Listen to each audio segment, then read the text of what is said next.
today to share these real innovations in reporting and tools that have really piqued a lot of people's interest. Before we get going, I wanted to let you know that the webinar is being recorded. You will receive an email in the next day or two with a link to the recording. You can also request the PDF of the deck if you're interested. You can put questions into the questions panel at any time during the webinar. We'll take some questions potentially during the webinar. We'll leave time at the end to take some questions, but anything that you've asked that doesn't get answered, we will follow up. The right person will follow up with you to get that question answered. So without further ado, help me welcome Wes and Jay to the webinar today to hear about the incredible work each organization is doing. And so for those of you who are new to Sustainable Minds, we're going to kick off with a little bit of an intro about the company. I'm Terry Swack, the founder and CEO.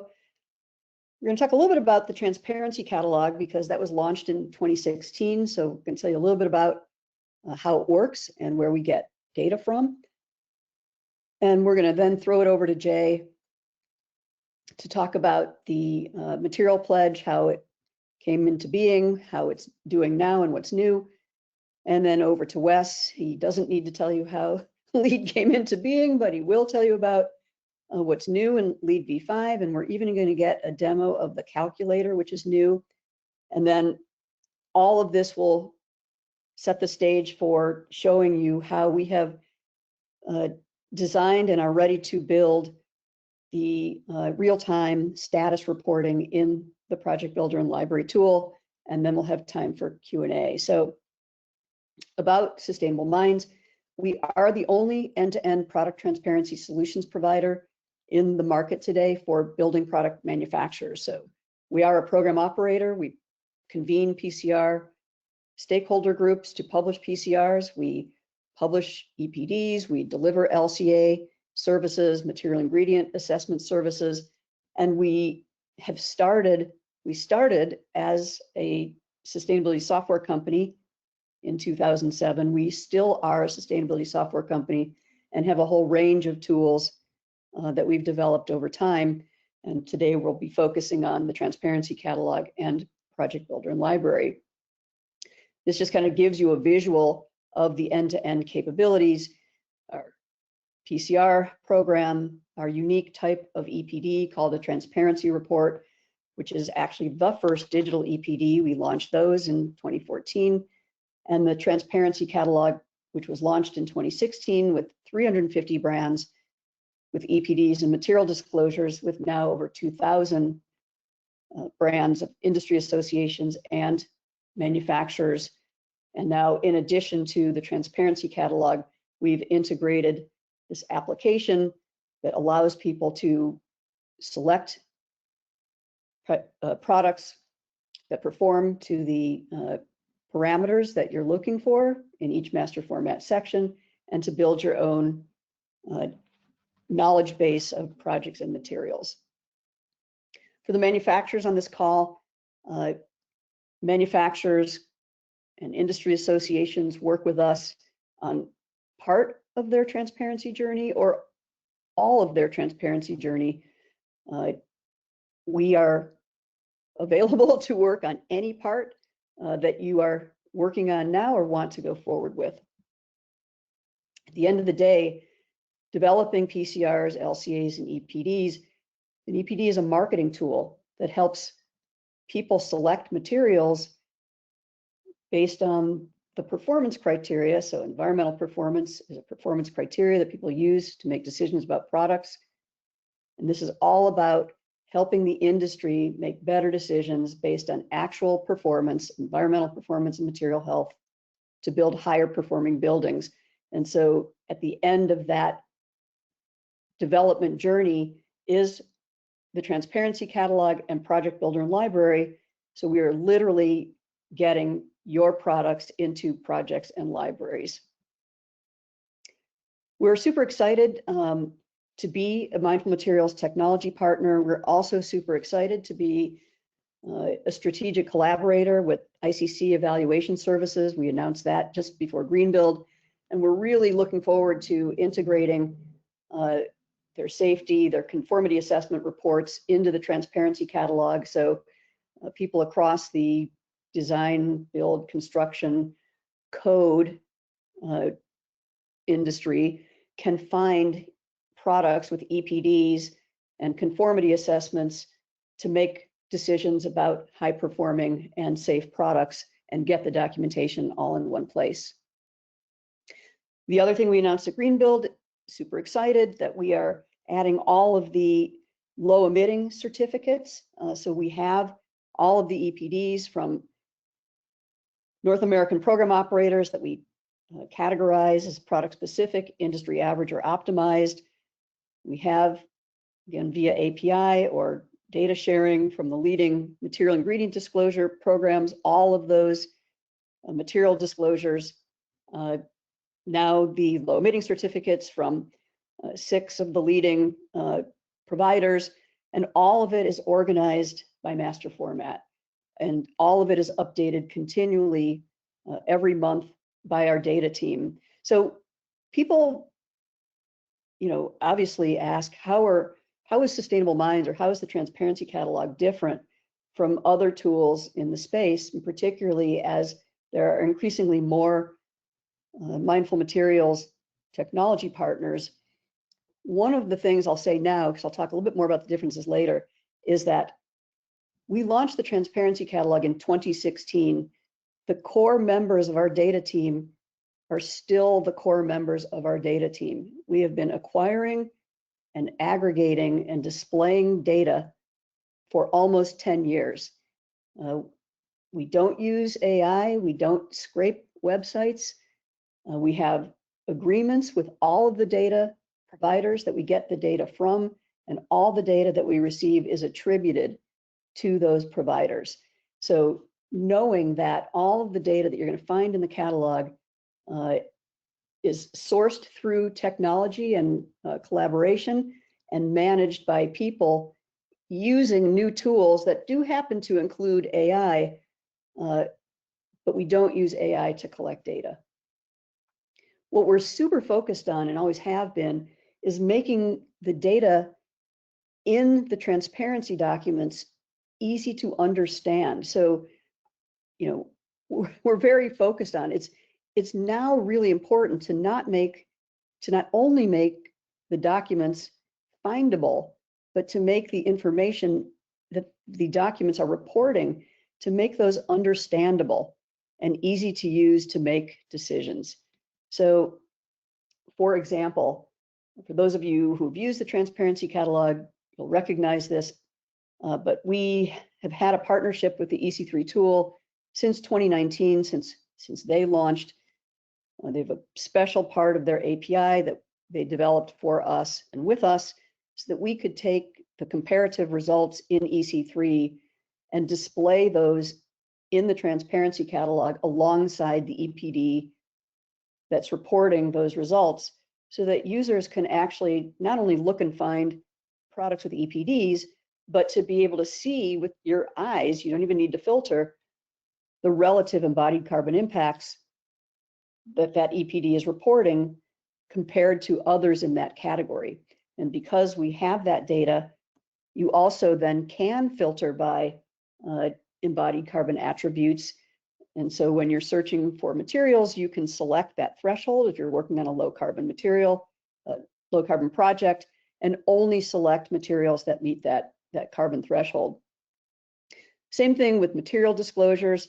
You can find products that have a particular disclosure type, but you can find the actual results of each disclosure type that you're looking for.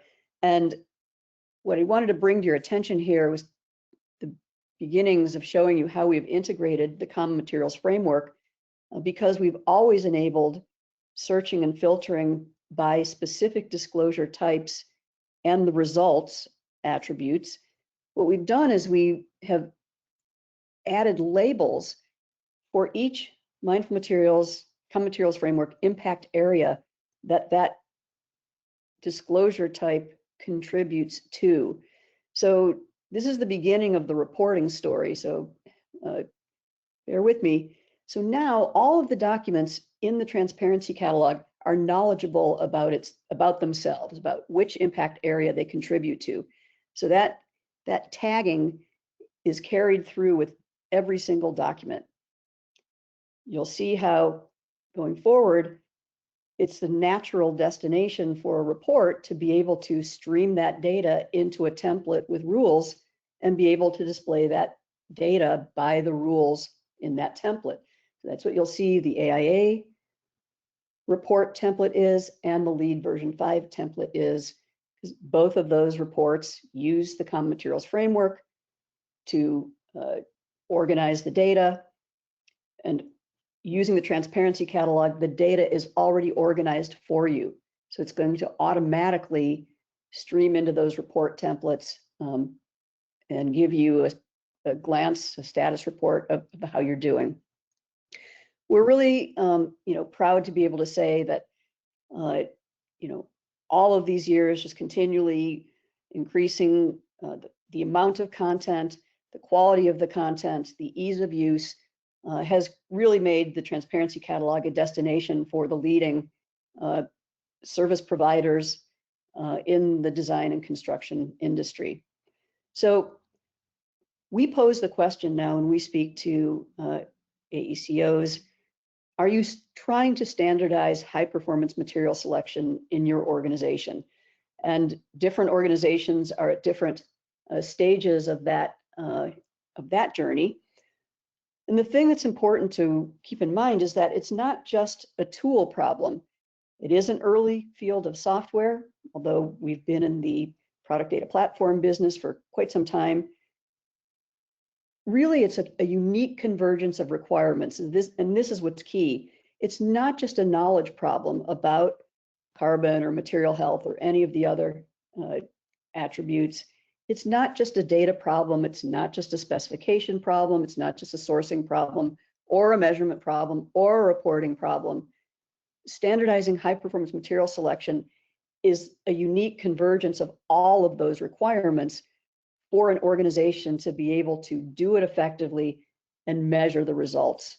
And what it really comes down to is the readiness of any organization to get started.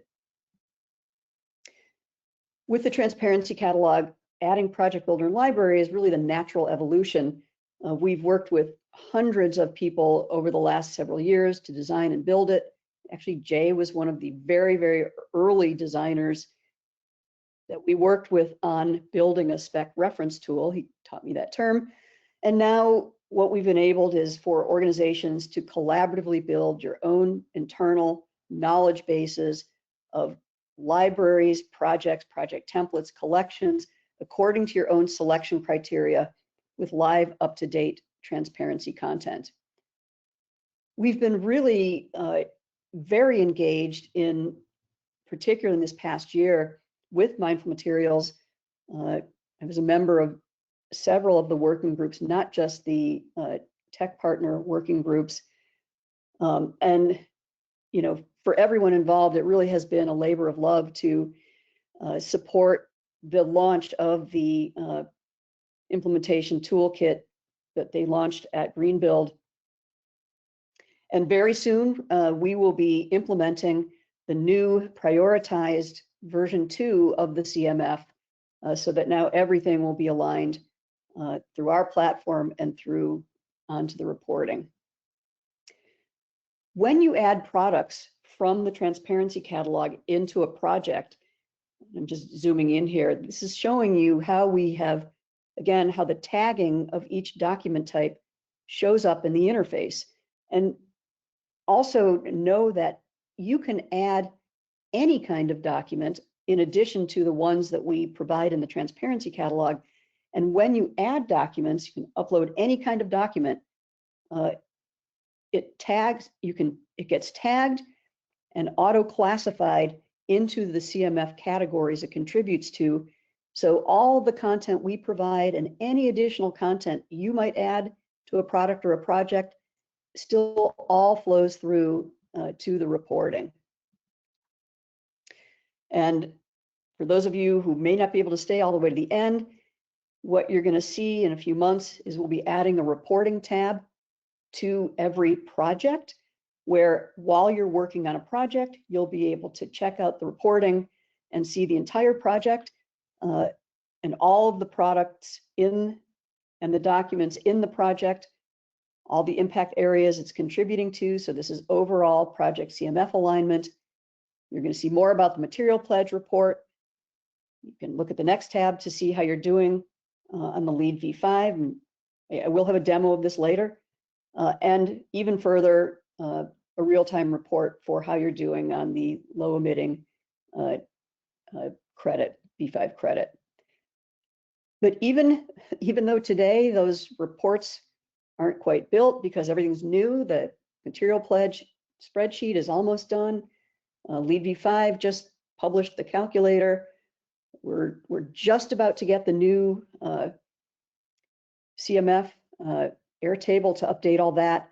But for those of you using Project Builder now, you know that the project export today provides all of the data needed for collaboration, specification, and product level reporting for the material pledge. So with that, Jay, I'm going to turn it over to you to walk us through and learn about the material pledge. Okay, thanks, Terry. Hopefully everybody can hear me okay. I see Wes nodding. Great to be here with friends again. My name is Jay Hindmarsh. I'm the Sustainability Services Lead here at Miller Hall in Seattle. Today I have my AIA Materials Pledge Working Group hat on. I am the current co-chair along with Maria Papis at UN Cole and incoming co-chair Simona Fisher at MSR Design. We have about a dozen volunteers from firms across the country working on volunteering their time with the Pledge Working Group this year, which is awesome. If you're interested in learning more about that opportunity that opens up annually in May through the AIA and obviously the AIA staff as well. So we're gonna, as Terry mentioned, share this out. I have a lot more content here than we can get to, but really at a high level, if you're unfamiliar with the pledge, a little bit of overview, what we've learned in the last 2 years of reporting. We're entering into our 3rd year of reporting on that firm project and product level data, and just some questions. So if you can hopefully throw those into the chat or the Q&A box. If you were at GREENBUILD, you may, right before GREENBUILD this year, we did release our by the numbers, our annual report. So similar to 2030 commitment, it shares the firm, project, and product level reporting from signatories. So super proud of that. And this was for all the projects that were in the reporting year, design year last year. So we'll have some highlights on that really quickly. Sorry, I think oh, there we go.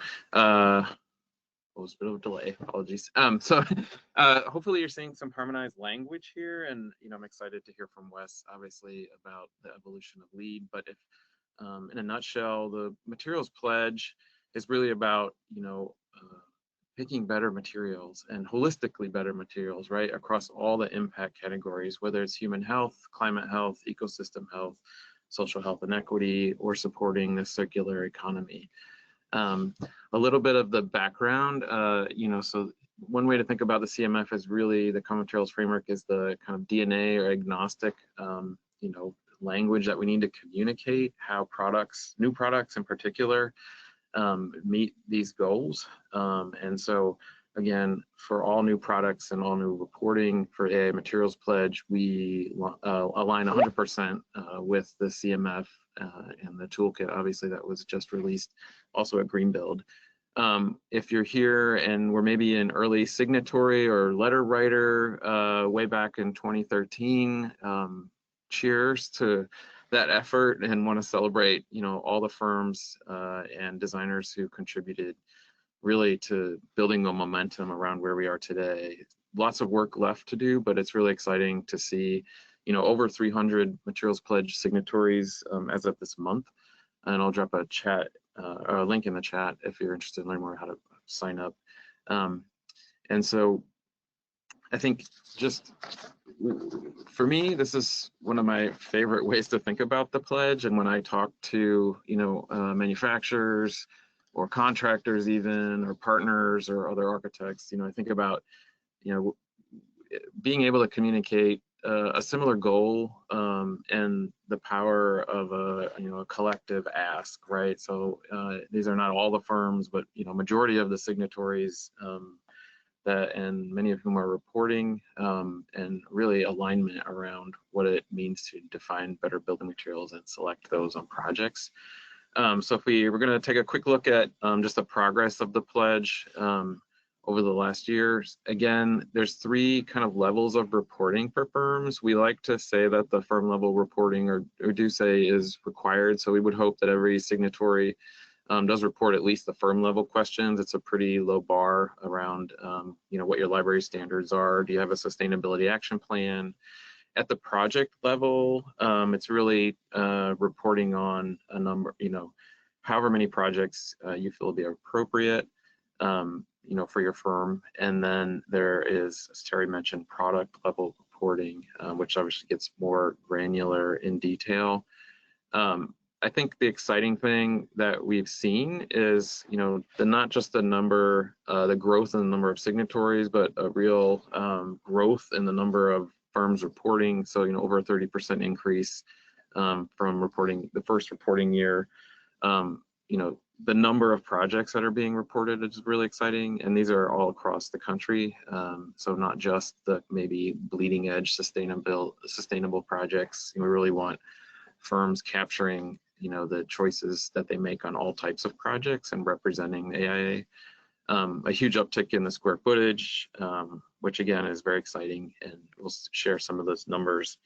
We did get a lot of feedback. Right now, the reporting is through the AIA's open water survey platform. If you're familiar with the 2030 commitment, that is done through the DDX. So there are moves we're making and hopes and dreams about getting closer to the reporting the pledge information into the DDX. We still have a ways to go on that. But in the short term, we wanted to make sure we listened to the feedback that we got about, what's the return on investment for firms, and are we really capturing, the material stories for these projects as we parse down to the, product level data. And so we've made some changes this year, which we're going to share, which hopefully are a good thing. And you can just want to highlight the draft questions for the next reporting year, which will open in February, are posted to the AIA Knowledge Net, which is public and available. And so you can see the draft of the firm project and product level questions. And so really, I think in a nutshell, the changes for this upcoming year are really about, refining what we're asking in each of those buckets. We made some structural changes. Again, the firm and project level reporting still being done in the open water AIA survey platform. Hopefully not, really not a big lift on those. And if you're in a large firm, ways that you can share the project level reporting out to your project teams. And then the big change this year was for the product level reporting. We are going to be undertaking that in a separate spreadsheet upload. So it's available as a static version right now that you can see as a draft, as Terry mentioned. So firms will be able to use drop downs and identify the product type selections and how they align with the CMF buckets, and upload that for reporting, which is not unlike the the bulk upload that's done for the AIA 2030 commitment reporting. At a really high level, I'm going to hit on the firm level reporting and some of our takeaways from this last year. I think it's not, again, surprising still seeing the trends, the general knowledge around human health and climate health, right? Things that we've talked about in the industry for a long time continues to remain high. So that is not a surprise, but I think in some ways, tells us doubling down on, education and resources for social health and equity and circular economy are probably things we need to continue to push forward. And then a few year-over-year data points that we wanted to share. I think all in all, the increase in the number of firms and the increase in the number of firms that have sustainability action plans that already or have a start to include materials is very exciting. But obviously with the new signatories, there's firms that are still working on their action plan. And this year as well, AIA released some new guidance around building out your sustainability action plan, in particular for a materials focus. In the firm level reporting, again, no big changes. We reduced the overall number of questions. So hopefully for all firms that are signatories to the materials pledge, this is pretty straightforward, and shouldn't take more than 10 or 15 minutes. This is information that we find really valuable across all practitioners. We're going to talk really briefly about the next leg of the stool, which is the project level reporting. Again, about 2/3 of those firms that are signatories that did report on projects. Some folks reported on a highly sustainable project. Some folks reported on multiple project types in a certain portfolio. And you can see about 60% of the project types are in those first 4 buckets. So office, higher ed, healthcare, and K-12. So of those 420 projects that were reported on, these are the major types. I think, the other piece we like to see year over year is, we have made some shifts in the questions structure. So I think this question was really about what might you be doing on your project just to reduce the overall intensity of new materials that are being generated. Obviously, all those new materials come with embodied carbon impacts and human health impacts. So understanding what's changing year over year. At a high level, I think the project level reporting for next year is really a little bit more focused on the storytelling. And so we're hoping, especially for firms that might be looking to see some return on understanding how their project teams are reporting comparatively to each other. Hopefully this is a welcome change. And again, the draft questions are up on the AIA Knowledge Community website, and I'll make sure to put a link to that in the chat.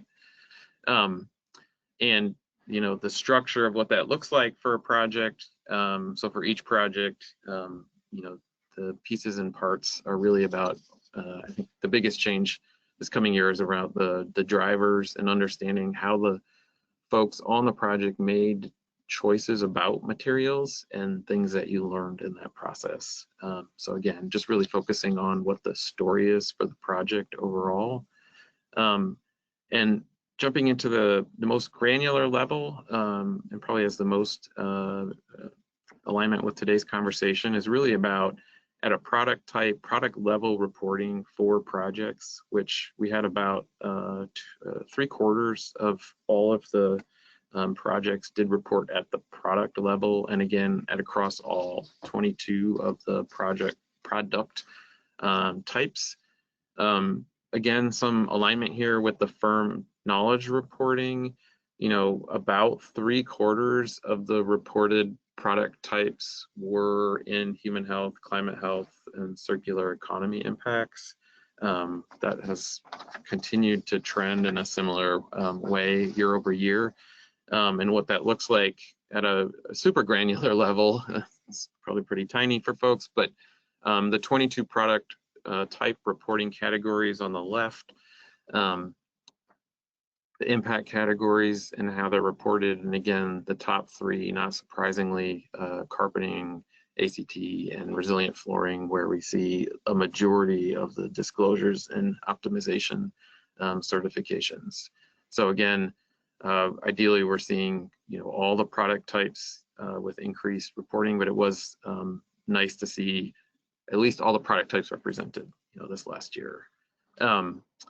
First year, we shared a little bit about, optimization strategies, right? So moving from just reporting transparency information into improvement for product types. And again, those top 3 on the right around human health, lots of great examples in the reported product types around optimize for human health. So say declare red list free, HPD screened against a restricted substance list to sort of ppm, and then on the left, optimize for climate health. So maybe a product specific EPD for acoustic ceiling, carpeting, and resilient flooring again.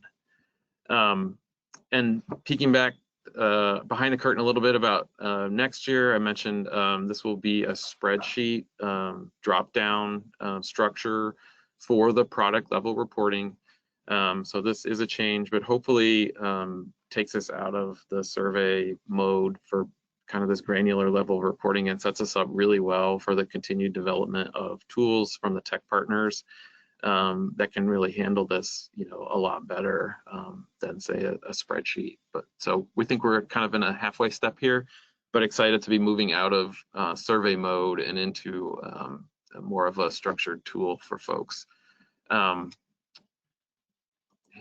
sorry, one more slide. Oops, one back one. Apologies. And what that looks like, basically, you will be able to either report all of your products in the product type as kind of a synthesized answer and identify that in the red bar there if you're reporting on few, most, or all of the products on your project in that product type. The human health questions, climate health, and each of the impact categories will be drop downs that you can select. Or for firms that maybe are looking for a tool that's a little bit more robust that they can use internally also for tracking, you will be able to say list the individual product types or products within each product type and report separately on those within the spreadsheet. So again, this is posted, still a work in progress, but you can see what that looks like on the AIA KnowledgeNet website, which I will be able to share out here shortly. And again, all the tech partners that are working to develop alignment with the Common Materials Framework and the toolkit that launched at GREENBUILD, which is super exciting. Hopefully you're seeing harmonized language and conversations about how we're talking about better materials. And at least from the AI side, the draft questions are shared out. We will be having open office hours, and then the reporting window will be early next year, so likely February, March, and April, slightly out of sync with AI 2030 commitment. And I think with that, I don't know if I hit my time, but I am handing it off. Yeah, thank you, Jay. You guys have really done an amazing job of building that pledge program, and exciting to see how many signatories there are coming into this reporting year. A little bit of spoiler alert for the end of the webinar. In the real-time report for the material pledge, the spreadsheet export will be that spreadsheet that Jay just showed, will be the new spreadsheet populated with the product information that you've selected for that project. And then you'll be able to send that spreadsheet directly to the AIA. So everyone's really excited about continuing to cut down the amount of manual work that people will be relied on to do. So with that, throwing it over to Wes to talk about what's happening in LEED v5. Yep. Okay, great. Thank you for that, Jay and Terry. Awesome to be with you both, and some really good information. LEED v5, I don't need to say much about it, but we launched it beginning of this year, and it's our latest rating system, really trying to drive the key principles of decarbonization, human health, and ecosystem preservation. So hopefully you've heard about it and are excited about the rating system. We launched it earlier this year. Registration is open, and now you can actually certify projects as of GREENBUILD. We unlocked that capability. We also released some calculators and tools, which I'll be sharing today. And a key date is that next year, June 30th, 2025, will be the last day to register a V4 or 4.1 project.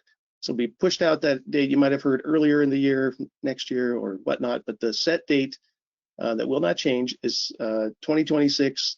Sorry, it says June 30th, 2025. 2026, June 30th will be the last day to register your V4 and 4.1 projects.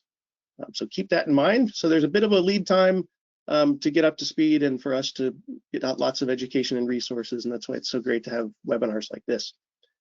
The LEED V5 scorecard, I'm just showing building design and construction here, but it looks familiar if you're used to LEED. We've got our different credit categories. I'm going to drill down on the materials one today, of course. And if I can get my cursor, there it goes. The other lens of the scorecard we published, it looks at the major impact areas that the rating system was trying to accomplish overall, and that's decarbonization, quality of life, and ecological conservation restoration. What you see here, this is just a lens to show how the credits really are multi-attribute as well as the rating system as a whole. So it's meant to just sort of convey that story of how LEED V5 is trying to do all these important priorities with the rating system. And you can see that decarbonization had the most points, and that was intentional. It has about half of the points, while the other areas have about a quarter.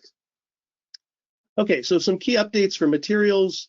First and foremost, we'll be talking about the building product selection and procurement credit, which is the credit that's all about building products. It's a new re-emphasized credit that pulls together things like EPDs and material ingredient reports from the past into one. There's alignment between low emitting materials and this new BPSP credit. And there are overall more points available for the category, thanks to things like new credits for embodied carbon reductions. So here's a snapshot of the credit category with different rating systems at the top there. You see on new construction, core and shell, and interiors. And importantly, the interiors rating system has up to 26 points now for MR, for materials. And you see there up to 10 for building product selection and procurement, and 4 for low emitting. But for the new construction, it's also a substantial amount of points, as you see on screen there. And the BPSP credit, we like to call it, is a combination of these 3 credits from LEED version 4.1. And it's important to note that if you've been working with manufacturers or products, or if you're working with project teams that are used to those former credits, the EPD or sourcing of raw materials or material ingredients credits, by and large, all of those documents you've been using are still valid for LEED V5. We've just packaged the requirements in a new way. We've put some emphasis on the vision and what we want to see towards more multi-attribute optimization of products and materials. But a lot of the same products, nearly all of them, are still allowed and accepted and can help you earn points in LEED V5. So we've changed kind of, again, the packaging of the credit, but a lot of the guts of it, the requirements for products individually are the same and expanded upon. And so here's just a summary of the credit. And what's important here, and it's similar to the AIA Materials Pledge, is that we have now structured the credit based on product category achievement. And you see the categories on the left there. And the points are awarded for specifying products that get multiple attributes across the entire product category. So all of your paints and coatings, or a big portion of them, have sustainable attributes, you'll do well, et cetera, for all the categories. And I'll show a demo of how that works in the calculator in a moment. But overall, the credit is really a big lean into the alignment with industry terminology and momentum towards that common materials framework and getting the same language and same information shared throughout this ecosystem. And the other thing we're trying to do is make this scoring system very transparent. So in the past, maybe you had to look at LEED documents with quite a fine-tooth comb and see if something complies or not. The idea is we're publishing a table of programs that are meeting the criteria for LEED V5, and it's black and white whether something meets it or not. So by and large, we're making that more transparent and easy to see. A lot of these criteria were buried in other credits or documents elsewhere. And by putting it all in one place and with one calculator, we're hoping to make the documentation and the search easier for everyone. So there's kind of 3 different ways that you can score. It's very similar to what was shared with Jay and sort of the reporting. But there's a product itself, which in LEED V5, we have given a multi-attribute score that's calculated based on what type of documents and attributes the product has. Then there's the category. Those are things like paints and coatings, adhesives, sealants, et cetera. And those get an entire category score based on, once you have your multi-attribute score per product, that is a multiplier that can be applied to the category. And I'll show that again in the demo I'll do in a moment here. And at the whole building, once you see that you've earned more than 100% of an adjusted score of 100% for that category, you get a point for the building, up to 5 for B, D, and C, and up to 10 for I, D, and C. So essentially, each product is getting scored, and that's added up as multipliers for the entire category, where your denominator is the total amount of products in that category, and that can get you points in the rating system. And what we've done in V5 is introduce this idea of achievement levels by criteria area. So you see those, again, the common material framework buckets there across the top. And we have given things a level 1, 2, and a 3, and those are the multipliers. 1 is kind of the first step of sustainability, we call it, and that's given a 1x multiplier. So say you had 100 square feet of something that's got an HPD. That would be a human health level 1. You get a 1x multiplier for those products. If you then had a product that had a third-party verification or a declare that's verified or something that's what we categorize as leadership, that would be given a 2x multiplier. And then level 3 is meant to be really the elite things we want to see more of in the industry, and maybe there's just a few of today, but we'd like to give an incentive to do more, and those are given a 3x multiplier. Now, any particular product cannot have more than a 5x multiplier, and that's to limit the role that one product can have, but we're encouraging cross-category optimization to get those multi-attributes. And so in a document we have published, I'll share in a second, we go into what does it mean to be a level 1, 2, or 3, and we actually define it, and we list the criteria, and we list which documents and products meet it. But at the basics, this kind of summary of the area gives an overview of what would be a level 1, 2, and a 3 criteria. You kind of see those on screen here. First level is disclosure. Second is your screening to avoid some of the worst human impacts known. And then elite products go even farther than that and avoid a wider range of harmful substances. So here's a link to download the scoring system, the ranking system, I will call it, for products and materials in LEED V5. We just updated this early November for GREENBUILD, our big conference, and it's got wood products and some other things included now. So definitely take a screenshot of that or go to the QR code where you can download the document that lists out the criteria areas, an overview of the categories, and what documents contribute to the rating system. I'll just highlight a couple things. This is still small, but maybe a little easier to read. Things that we've added since the first version of this was launched is, again, a lot of this will look familiar. We've got bio-based content that's coming straight from LEED V4 4.1. We've got the new BPSP level rating system, which is now scored. We added all the various types of cradle to cradle, including their new circularity attribute document, and that's now scored. We've got declare, any type of declare. In the past, we allowed declares that had only, certain exemptions were not allowed, it's things like that. But in version 5, we decided to keep it simple and say any declare that meets the declare label and is published gets a 1. If it's a third-party verified, then it's a 2. EPDs are still a major driver for LEED projects, and of course there's lots of credits now around embodied carbon, but at the product specific level, EPDs are rewarded. There's the EPD product specific, then there's optimized, where you compare against an industry-wide or yourself as a product, and then an optimized at even greater percentage. Those are given scores of 1, 2, and 3. And at the higher levels, you see they also start to contribute to ecosystem value because of the multi-attribute of an EPD LCA. We've got some other things in here. Another note is that recycled content, HPDs pre-checked for LEED, those are continuing to be foundational for LEED V5. We see lots of those still in use. Recycled content is one of our highest used attributes, so that's also the same, kind of the half pre-consumer, 1x post-consumer is still part of the rating system. And we just added, as part of November, the wood products, so those are now added certified wood to the rating system. So happy to go into lots more detail at another time, but for now, please do visit our resources. There's a place to find you go in the online credit library, you search for the BPSP credit, and then under the resources and tips tab, we have that criteria areas and levels achievement. That's where you'll find that table I just shared. That's where it's published, as well as the building products calculator. And the calculator is an Excel file. We started with Excel. We hope to go online and make it more digital in the future. But for now, it's a online calculator. It's a Excel calculator. I think I just click on this, right, Terry? You know what I might suggest? Yeah. Maybe show one or two features of it. There are actually no questions asked so far. So I'd like to get to the demo. So maybe show a couple things about the calculator, because it's like a key piece of the credit. And then I'll just jump to the demo and we can wrap things up. That sounds good. So the calculator has in it on this tab, I'm going to try to make this a little smaller so I can see it. Okay, this has the scoring table just shared. It's kind of as a reference in there. There's an instructions tab, which I will not go over, but it tells you how to kind of fill it out. And then there's the building products list tab.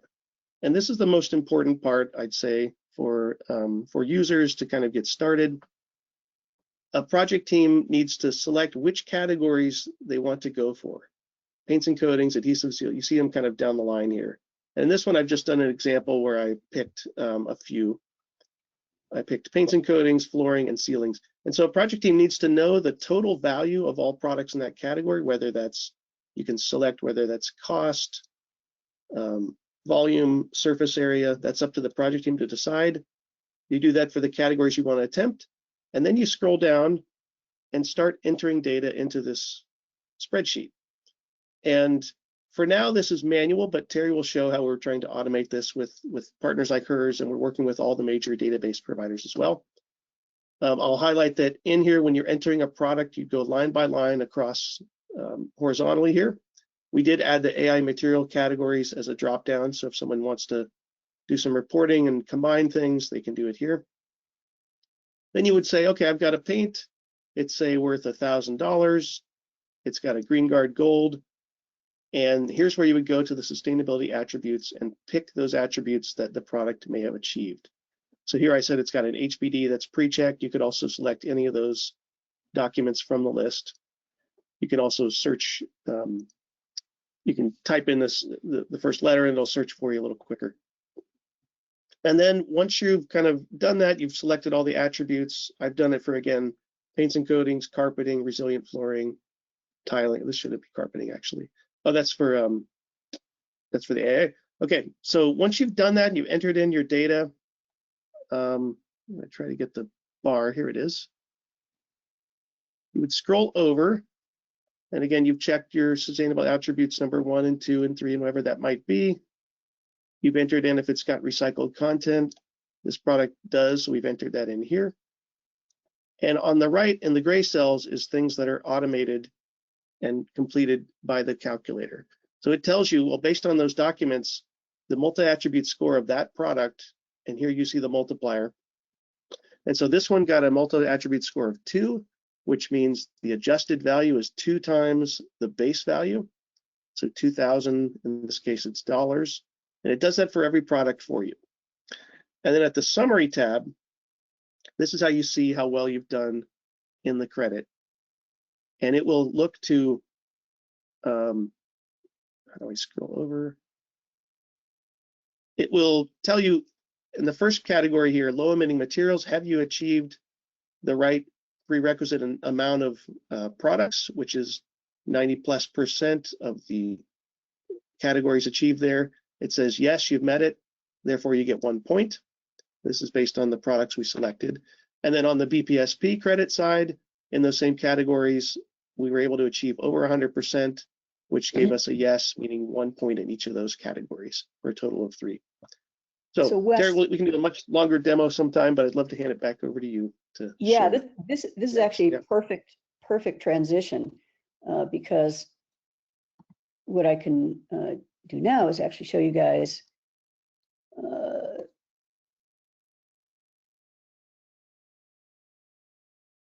okay, I'm going to take over the screen. I'm going to take the screen back.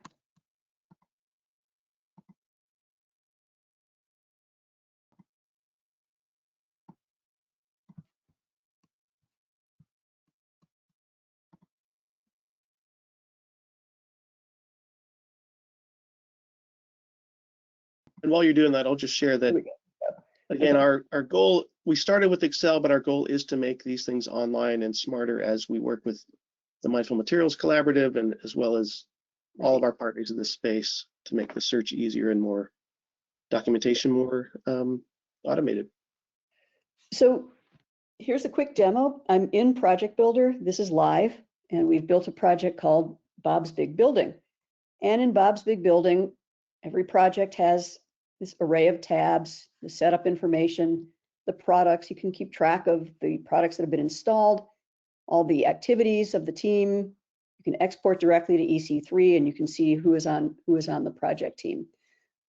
Additionally, you can see currently the products in the project, and you can filter on the various rating systems like LEED 4.1 to see how you're doing in the project. As you've added lots of products, you can filter and see how am I doing against those credits. But that said, moving over to the new reporting, there will be a new tab that we'll be adding, which is the reporting tab. And as I showed you earlier, so if I go to the reporting tab, the first tab it will default to is the entire project, all of the products in the project, all of the documents that you have for that product, and it will show you the impact area contribution of each product. So you can just see how you're doing. The next tab is the Material Pledge tab.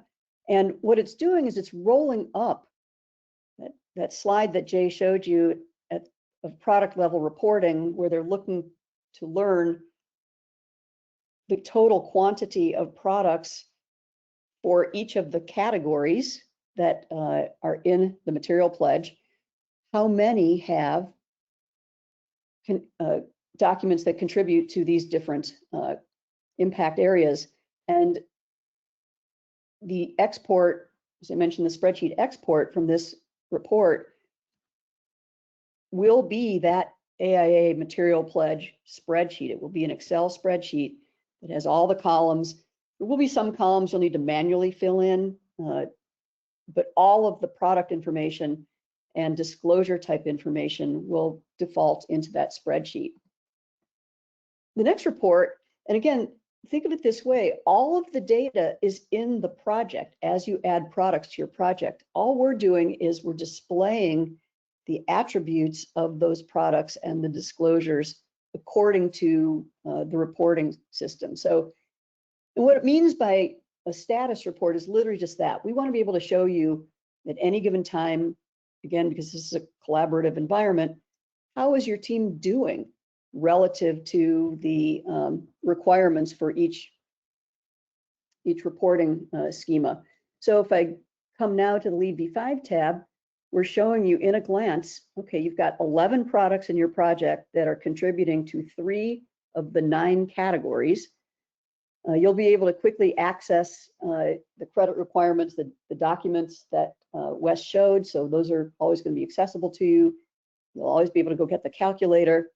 And so what we're doing in the background is, because we know the value that LEED V5 has assigned to each of those documents that Wes just walked you through, we're calculating the multi-attribute score for you for each product. And so there's a little bit of a high-low thing here. The product can't be valued at more than 5. It's taking the highest scoring document in each impact area and adding it up to the total. And you'll be able to keep track of, again, do you have products in all these categories? What's the value of them? The spreadsheet export will make it easy for you to be able to copy and paste the data into the calculator. And ultimately, when LEED turns that spreadsheet calculator into a digital tool, this spreadsheet export will export directly into that digital tool. We're also working on a progress estimator. So we spent a lot of time actually explaining how the credit works. So in case you're new to it, we have put in considerable detail, actually, how the credit works and how it's calculated, also how the multi-attribute scores are calculated. So there's more help right here, again, just to help people who are new to the credit kind of get up to speed. This progress estimator, we've got to do some testing, but we'll be trying to determine a way where you can estimate how you're doing towards earning a point for each category. So we testing that, but on every screen, we make it really clear, you have to use the calculator to actually determine the contribution to the project. And then finally, this status report will track how you're doing against the low emitting materials credit. And here we remind you how to earn the credit. Here's the categories, and the status shows you the number of products you have in each category.